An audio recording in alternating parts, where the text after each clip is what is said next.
I really need to do something about that exhaust.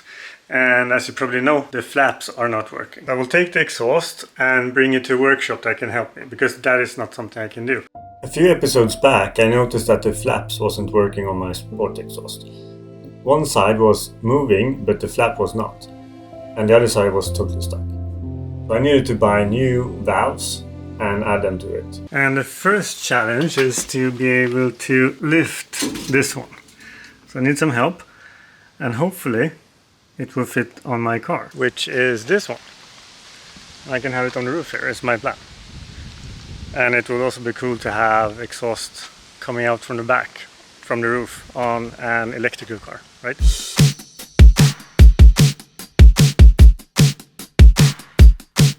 And now the interesting part, get this onto this one and see if it fits. If you like what I'm doing and want to see what happens with this car in the end, then subscribe. It worked. Now I just need to make sure that it's still there when I get to the workshop. And tell you how I feel. Maybe I'll get lucky somehow, and you'll come out tonight. It's time to go to the workshop, and hopefully the exhaust is still there when I'm arriving. This was a fun surprise when I started to edit this video. Hello, I'm the cameraman. Hopefully team sees this. We're here. Let's see if they can make something about this exhaust then. So they said that they can actually fix that exhaust, which is great. Also great guys. They helped me a lot with some tips that I can do on this car now.